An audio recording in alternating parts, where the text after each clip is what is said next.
Good morning students. आज का हमारा टॉपिक है आकलन के तरीके। आकलन के बारे में हम पहले सारा विस्तार पूर्वक पढ़ चुके हैं कि आकलन क्या है और आकलन कब कब किया जाना चाहिए।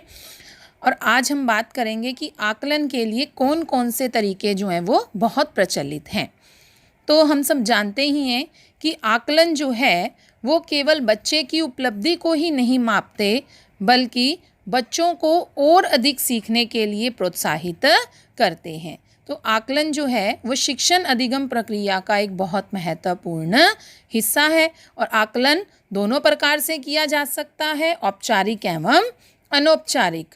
अब जब हम औपचारिक एवं अनौपचारिक तौर से आकलन करते हैं तो आकलन से प्राप्त जो सूचनाएं होती हैं, हमें जो मिलती हैं, उनको हम कहीं ना कहीं दर्ज भी करते हैं और उन्हीं के आधार पर उनका विश्लेषण भी करते हैं। तो उनको दर्ज करने के लिए और उनका विश्लेषण करने के लिए हमारे पास कुछ तरीके जो हैं वो बहुत ज़्यादा प्रचलन में हैं, जिनको कि हम फॉलो करते हैं। तो आकलन के लिए निम्नलिखित तरीके जो हैं वो प्रचलित हैं। तो सबसे पहला तरीका है स्व आकलन। आपको नाम से स्पष्ट होगा, स्व का मतलब स्वयं। बच्चे ने अपना आकलन जो है वो स्वयं करना है, अर्थात बच्चों में स्वयं की प्रगति के आकलन की योग्यता का विकास जो है वो अति आवश्यक है। बच्चे स्वयं अपना आकलन कर सकें, इसका जो उत्तरदायित्व है वो किसका होगा? शिक्षक का। शिक्षक का क्यों होगा? क्योंकि शिक्षक ही है जो बच्चों को अपने जो अनुभव है, बच्चे के स्वयं के जो अनुभव हैं, उन अनुभवों को मार्गदर्शन प्रदान कर सकता है। अर्थात शिक्षक बच्चों को ऐसे अवसर उपलब्ध करवाएगा जिससे कि बच्चा अपने कार्य, अपने व्यवहार, अपनी रुचि और अपने ज्ञान, इन सभी का अवलोकन करेगा, आकलन करेगा और उसको आकलन के आधार पर उसके अधिगम में क्या कमियां हैं उसमें वो सुधार कर सकता है। तो मतलब स्व आकलन पूरी तरह से यह किसके ऊपर निर्भर होगा? बच्चे स्वयं के ऊपर। यानी बच्चे ने अपना आकलन जो है वो स्वयं करना है और उसी के आधार पर उसे पता चलेगा कि उसे अधिगम में कहाँ सुधार की आवश्यकता है। एग्जाम्पल, अब हम एक उदाहरण की बात करते हैं कि बच्चों द्वारा त्रिविमीय वस्तुओं के अध्ययन के दौरान बच्चों को स्ट्रो, धागा, टूथपिक आदि का उपयोग कर त्रिविमीय वस्तुओं के मॉडल बनाना। अध्यापक जो है वो बच्चों को ये सामग्री उपलब्ध करवा देगा, जैसे स्ट्रो, धागा और टूथपिक, और बच्चों को कहेगा त्रिविमीय वस्तुओं के मॉडल बनाओ, या फिर दो अलग अलग मॉडल बनाओ, या एक जैसे दो मॉडल बनाकर किसी भी तरह से आकृतियों को वो बनाएं। जैसे आयत को आधार बनाकर बच्चे एक पिरामिड का निर्माण कर सकते हैं। तो अब स्व आकलन के लिए एक प्रारूप दिया गया है। वो प्रारूप क्या है? प्रारूप में देखिए, विद्यार्थी का नाम सबसे पहले, कि जिस विद्यार्थी ने अपना स्वयं का आकलन करना है उसका नाम, शिक्षक का नाम आ जाएगा, कक्षा, दिनांक और अधिगम क्षेत्र। अधिगम क्षेत्र का मतलब जिस क्षेत्र के बारे में उसे देखना है कि उसे गणित के कौन से क्षेत्र के बारे में स्वयं का आकलन करना है, उसके बारे में यहाँ उसको लिखना है। तो अब इसका स्व आकलन का प्रारूप है, तो ये प्रारूप जो है वो बच्चे ने स्वयं भरना है।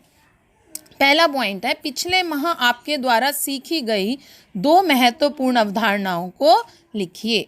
अब बच्चा क्या करेगा? इसके अंदर जो उसने पिछले माह जो भी 2 महत्वपूर्ण अवधारणाएं सीखी हैं गणित की, उसके वो नाम लिख देगा। सेकंड, आपको गणितीय अवधारणाओं में सबसे आसान कौन सी अवधारणा लगती है एवं क्यों? अब बच्चा बताएगा कि उसे गणित की जो अवधारणाएं उसने पीछे सीखी हैं उनमें से सबसे आसान अवधारणा कौन सी लगती है, उसका नाम, और वो अवधारणा उसे सबसे आसान क्यों लगती है, इसके बारे में वो अपने विचार प्रकट करेगा। नेक्स्ट, आपको गणित की कक्षा में कैसा महसूस होता है? अब बच्चे के सामने ही बहुत सारे पॉइंट आपको दिख ही रहे हैं, रुचिकर, शिथिल, चिंताजनक, सफल, उलझन भरी, खुशनुमा, उबाऊ, हड़बड़ाहट भरी, चतुरतापूर्ण। कि बच्चे को गणित की कक्षा में कैसा महसूस होता है, ये बच्चे ने स्वयं अपनी फीलिंग्स बतानी है। इन 9 पॉइंट्स में से जहाँ भी उसे जैसा महसूस होता है उसके ऊपर वो गोला लगा देगा। नेक्स्ट, बच्चे के सामने गणित से संबंधित कौन सी समस्या सबसे बड़ी है या गणित में उसे सबसे ज़्यादा समस्या कहाँ आती है उसके बारे में लिखना है। नेक्स्ट, गणित से संबंधित कौन सी अवधारणा पर बच्चा जो है वो स्वयं कार्य करना पसंद करता है, उस अवधारणा के बारे में यहाँ लिखना है। सेकंड पॉइंट है सहपाठी आकलन या समवाय आकलन।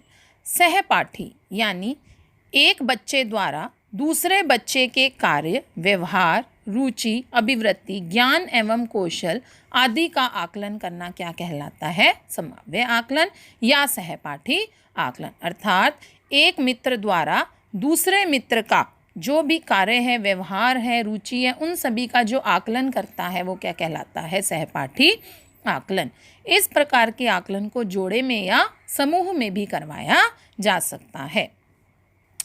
अब एग्जाम्पल, अब इस प्रकार के आकलन में एक बच्चा दूसरे बच्चे का आकलन जो है वो निम्नलिखित आधारों पर करता है। कैसे? क्या उसका साथी कोई भी गणित की एक अवधारणा है उस पर अन्य मॉडल बना पाता है। दूसरा, बने हुए मॉडलों के गुणों को बता पाता है, अर्थात जो मॉडल उसके सामने बना हुआ है क्या वो उसकी कोई विशेषता या गुण के बारे में बता पाता है। तीसरा, नवाचारों को अपना पा रहा है, अर्थात कोई नई चीज़ को वो अपना रहा है, कुछ नया कर पाता है, या वही पुराने जो अवधारणाएं या नियम चले हुए हैं सिर्फ उन्हीं को ही बता पाता है। चौथा, वह किसी की मदद लेता है या किसी को मदद करता है, क्या वो किसी की मदद लेना पसंद करता है और किसी की क्या वो मदद करता है। नेक्स्ट, अपने शब्दों में परिणाम को व्यक्त कर सकता है और उपयोग कर सकता है। नेक्स्ट, परिणामों को शिक्षक एवं साथियों के साथ साझा करता है कि जो भी रिजल्ट्स हैं उनको अपने टीचर और अपने सहपाठी मित्र जो है वो उनके साथ साझा करता है या नहीं करता।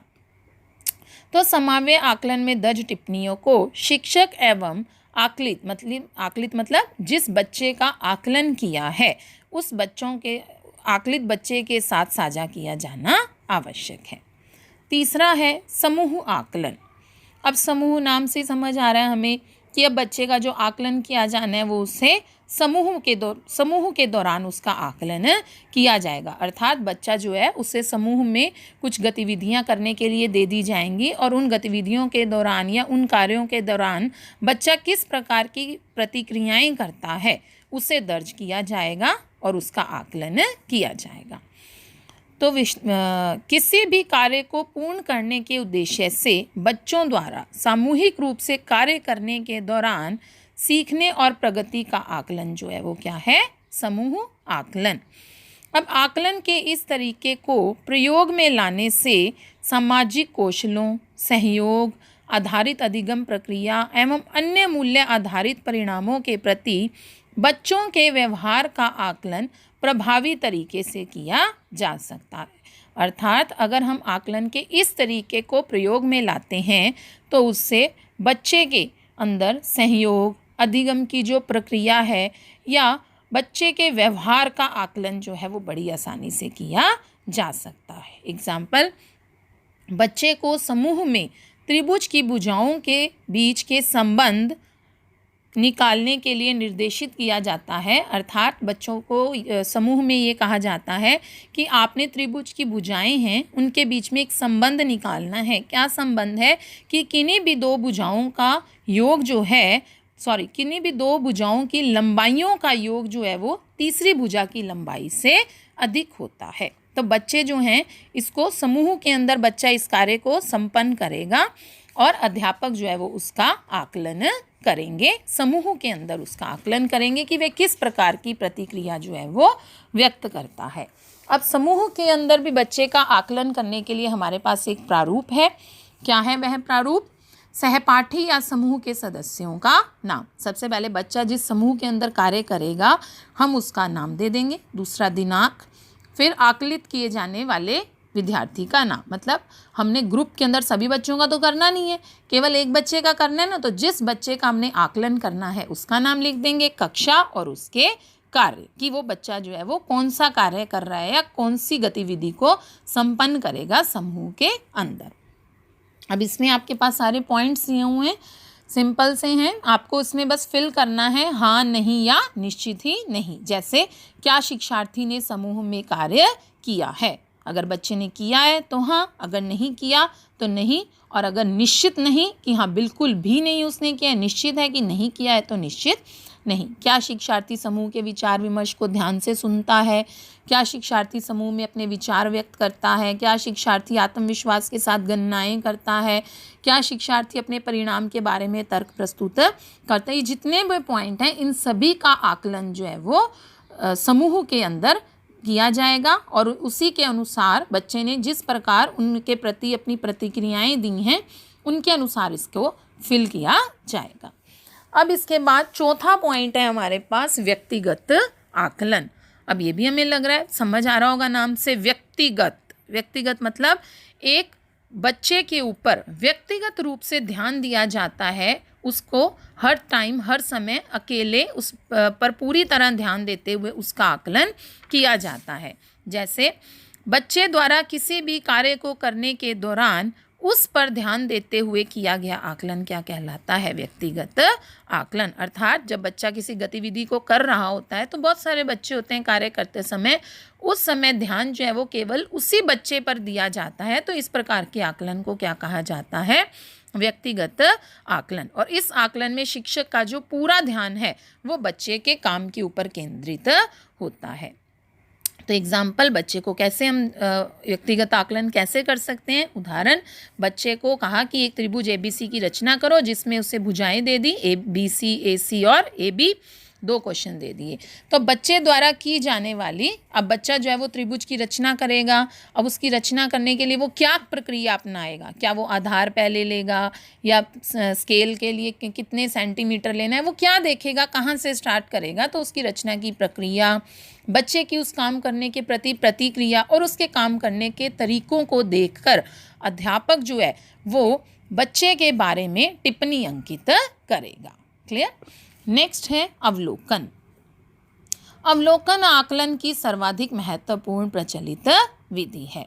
अब अवलोकन, बच्चे का अवलोकन करना। अब अवलोकन तो हम बच्चे का कक्षा में कर सकते हैं, जब बच्चे को पढ़ाया जा रहा है, या कक्षा के अंदर, कक्षा के बाहर, कहीं भी बच्चे का हम अवलोकन कर सकते हैं। जैसे कक्षा में सीखने सिखाने की प्रक्रिया के दौरान आकलन।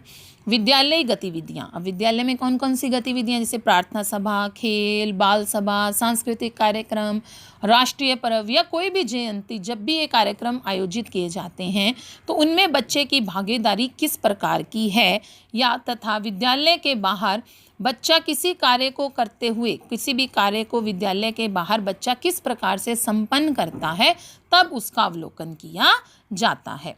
तो अवलोकन करना भी क्या है? एक प्रकार का विशेष कौशल है।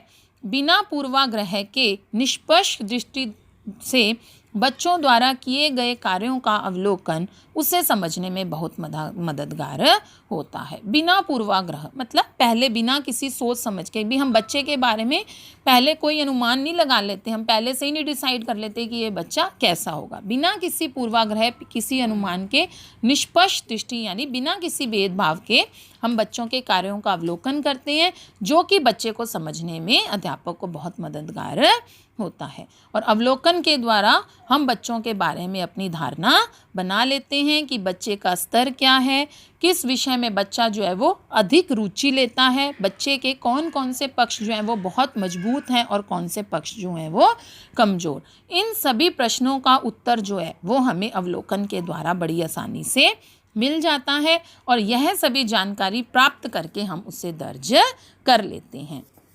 अब अवलोकन के लिए भी सूचनाएं जो हमने एकत्रित की हैं उनसे संबंधित एक चेकलिस्ट तैयार की जाती है। संभव हो तो वो कहते हैं कि सूचनाएं जो हैं वो ऑडियो और वीडियो रूप में दर्ज की जाती हैं, की जा सकती हैं। क्यों? क्योंकि अवलोकन के परिणामों को साझा किया जाए, भी जो हमने बच्चे का अवलोकन किया है उसका जो परिणाम है उसे साझा किया जाना चाहिए, ताकि उनकी गतिविधि के दौरान क्रियाओं के करने, भाषा तथा भ्रम इत्यादि को समझकर आवश्यकता अनुसार सुधार किया जा सके। क्लियर? अब इसमें एग्जाम्पल लेते हैं। अब अवलोकन है बच्चे का कैसे करना है। देखो उदाहरण, मापन में सामान्यतः हम लंबाई, चौड़ाई, भार, आयतन, धारिता, परिमाप, क्षेत्रफल, इन सभी का क्या करते हैं? मापन।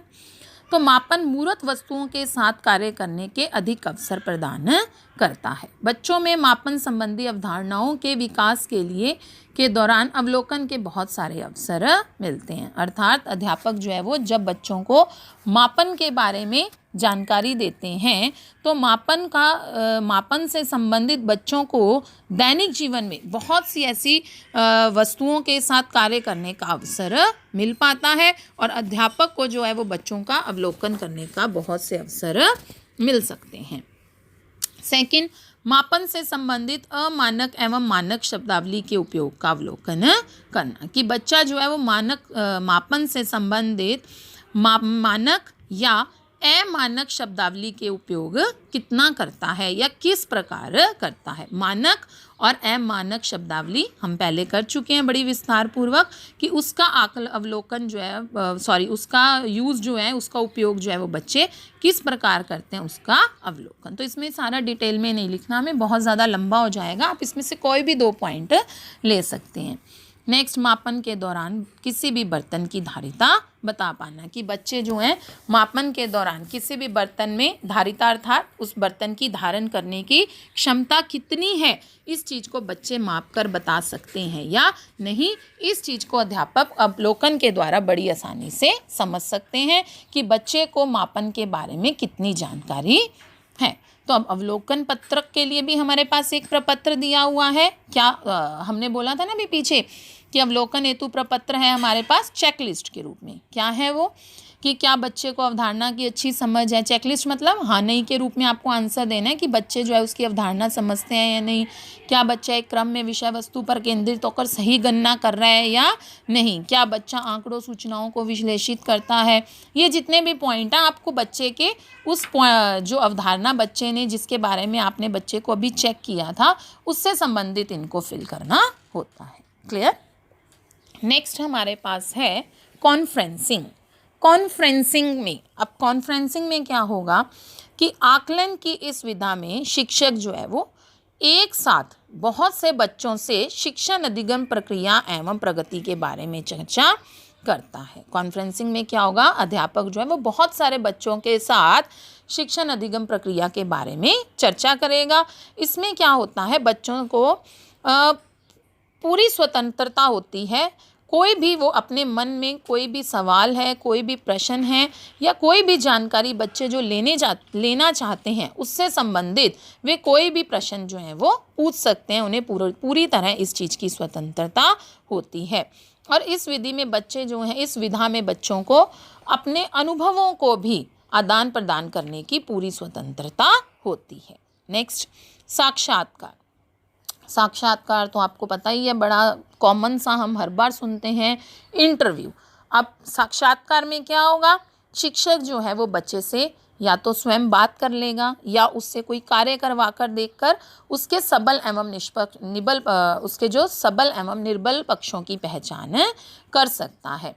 साक्षात्कार द्वारा शिक्षक प्रत्येक बच्चे की आवश्यकता पहचान कर उसके अधिगम को बेहतर बनाने के लिए योजना बना सकता है। अर्थात अध्यापक को पता चल जाएगा ना, जो बच्चे से स्वयं बातचीत करेगा तो बच्चा जो है अपने मन की जो प्रतिक्रियाएं हैं वो शिक्षक के साथ बड़ी आसानी से व्यक्त कर सकेगा, उसके सामने अपने विचार व्यक्त कर सकेगा।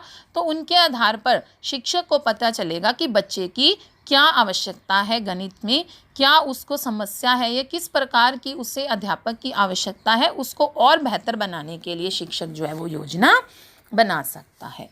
नेक्स्ट, मौखिक प्रश्न एवं उत्तर। अब मौखिक प्रश्न एवं उत्तर और नाम से समझ आ रहा होगा कि आकलन की ये विधि है उन बच्चों के लिए ज़्यादा उपयोगी होगी जो लिखित रूप से अपनी अभिव्यक्ति नहीं दे सकते। इसके अतिरिक्त इस विधि में कम से कम समय में अधिक बच्चों का आकलन किया जा सकता है। अर्थात बच्चे से मौखिक रूप से प्रश्न पूछे जाते हैं और उनका बच्चों को उत्तर जो है वो मौखिक रूप में देना होता है। मौखिक प्रश्नोत्तर से बच्चों को की समझ जो है उसकी गहराई के बारे में पता चलता है। प्रारंभिक यानी छोटी कक्षाओं के लिए यह विधि बहुत उपयोगी है। अब यह आकलन की यह विधि उन कौशलों के आकलन की उपयोगी है जो लिखित प्रश्नों से जाने नहीं जा सकते, जैसे मन के अंदर गणित करना। आंकड़ों को शुद्धता से पढ़ना एवं प्रदर्शित करना या गणना की प्रगति को देखना। अब मौखिक प्रश्नों में गहराई तक समझ लाने के लिए जैसे अध्यापक पूछेगा, गुणनखंड वाले प्रकरण पर चर्चा करते समय अध्यापक ने बच्चे से पूछा 30 के गुणनखंड बताओ, तो बच्चे ने बता दिए जो भी होंगे 1 2 3 6 10 15 30। फिर दूसरा शिक्षक ने पूछा 30 का अगर एक गुणनखंड 6 है तो उसका दूसरा युग्म गुणनखंड, युग्म मतलब उसका जोड़ा, कि एक 6 है तो दूसरा क्या बनेगा 5, तो वो भी बच्चे ने बता दिया। तीसरा शिक्षक ने पूछा 30 के अभाज्य गुणनखंड कौन कौन से हैं, तो बच्चे ने बता दिया 6 गुना 5, 30 गुना 1, 10 गुना 3, 15 गुना 2। तो यहाँ से शिक्षक को क्या पता चला कि बच्चे को गुणनखंड के बारे में भी जानकारी है, युग्म गुणनखंड के बारे में जानकारी है, लेकिन अभाज्य गुणनखंड के बारे में अभी उसकी जानकारी जो समझ है वो पूरी तरह सही नहीं है। वहाँ उसे थोड़ी सी अध्यापक की सहायता की आवश्यकता है। क्यों? क्योंकि जो बच्चे ने बताए हैं 6 गुना 5, 30 गुना 1, 10 गुना 3, 15 गुना 2, ये 30 के सर्वसंभव गुणनखंड है, अभाज्य गुणनखंड नहीं है। सर्वसंभव मतलब जितने भी संभव गुणनखंड हो सकते हैं वो हैं अभाज्य नहीं। अभाज्य क्या होते हैं हमारे पास? जिसमें एक या स्वयं के अलावा किसी अन्य संख्या का भाग ना जाए, तो इसलिए बच्चे को अभाज्य गुणनखंड में कहीं ना कहीं समस्या है।